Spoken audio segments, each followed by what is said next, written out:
It didn't work. I stood in the hallway of my own building at 11:47 at night, gym bag over my shoulder, still in my scrubs from a 12-hour shift. I slid my key card against the reader. The light blinked red. I tried again. Red. I knocked, which felt ridiculous, because it was my apartment. But the alternative was standing in that hallway until my feet gave out, and I'd already been on them since 5:45 that morning. The door opened. My sister stood there in pajamas I didn't recognize, holding a mug of tea like she lived there. "What are you doing here?" she said. I stared at her. I'd been awake for 19 hours, and my sister was asking me what I was doing in my own home. "This is my apartment," I said slowly, like maybe she'd forgotten. She stepped back and called into the room. "She's here." My mother came around the corner from the kitchen. My mother, who lives 40 minutes away.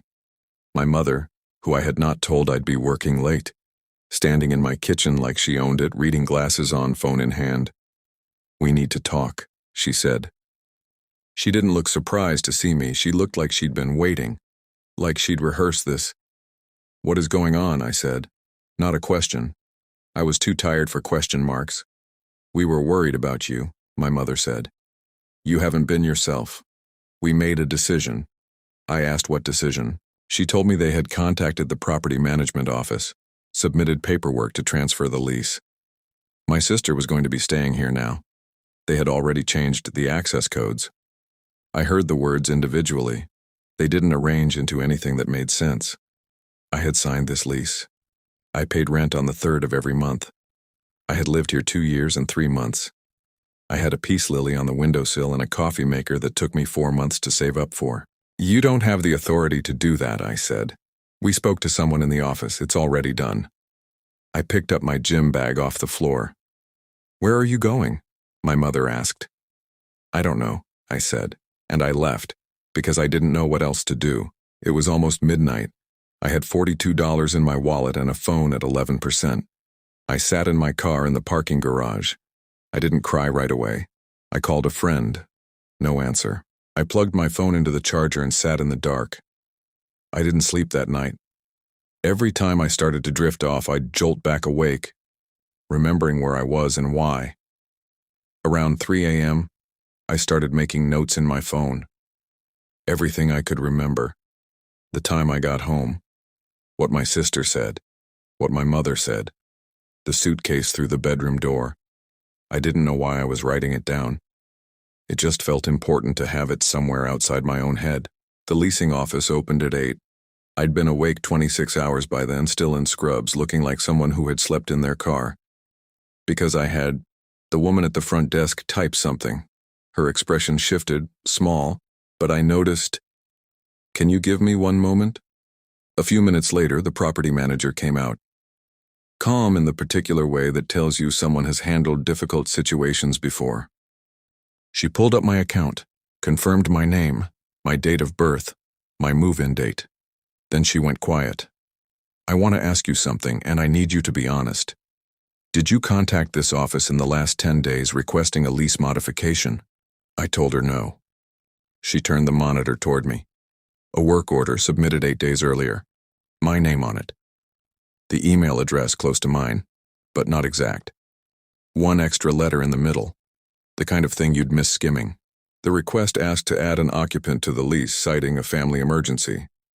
Attached was a letter, formatted to look official, stating I was experiencing a mental health crisis and that my family needed to take over management of my housing for my own safety. It was signed with my name.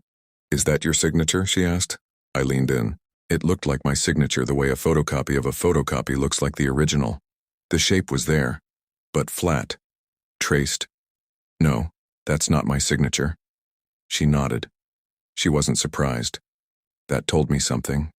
A second document. Request to change the emergency contact to my mother, granting her authority over the unit. Same forged signature. Same wrong email. "The person who processed this didn't catch the email discrepancy," she said without accusation. "I reviewed it yesterday during a routine audit. Something felt off. The lock change," she told me, "was unauthorized. My original lease was still valid. I had rights as the leaseholder. She was going to call the non-emergency police line to document everything. "Stay right here," she said. He went to speak with my mother and sister, who were now in the lobby. When he came back, he told me my mother had initially insisted she'd acted within her rights as a parent, trying to protect me. When he explained what identity fraud and forgery meant under state law, she went quiet.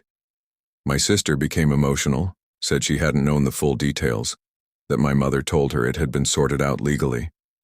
He asked how I wanted to proceed. I'd thought about this in the parking garage at 3 a.m. In that exhausted, half-formed way you think about things when you're too tired to think clearly, but too awake to stop. I'd wondered what I'd feel when I got to this part. Rage, maybe. Or that particular grief that comes when a parent shows you exactly who they are. Mostly, I just felt tired. I told him I wanted the unit restored. I wanted documentation of everything. I wasn't making decisions about pressing charges today because I'd been awake 26 hours and wasn't capable of decisions that size. "That's fair," he said. The property manager restored access herself, walked me up, verified the lock with a master code before leaving. My things were still there. My peace lily, my coffee maker, my sister's suitcase still in the bedroom, but everything of mine untouched. "For what it's worth," she said in the doorway, "I'm sorry this happened. You shouldn't have had to spend the night in your car." I thanked her. I meant it more than I could explain. I made coffee, drank it standing at the counter, watered the peace lily. My mother called twice. I let it go to voicemail. My sister texted, "I didn't know it was going to go this far. I'm really sorry." I put the phone face down and slept 11 hours. When I woke up, I called a tenant's rights attorney, the number I'd looked up in the parking garage at some point between 2 and 3 a.m., without knowing why. She listened to everything. Told me this was textbook identity fraud and the evidence the property manager had pulled, the mismatched email, the forged signature, the IP log, was exactly the kind that holds up. The decision to press charges was mine. There was no wrong answer, but she also said something that stayed with me. If I didn't file a report, nothing would stop my mother from doing this again. Not necessarily to me, to someone else. A landlord who didn't run routine audits, a bank, a hospital. "When someone forges your name once and faces no consequence," she said, "they learn that it worked." I sat with that for 8 days. I went back to work. I took care of my patients. I watered my peace lily. I called my friend and told her the whole story, and she stayed on the phone for 2 hours without once telling me what to do, which was exactly what I needed.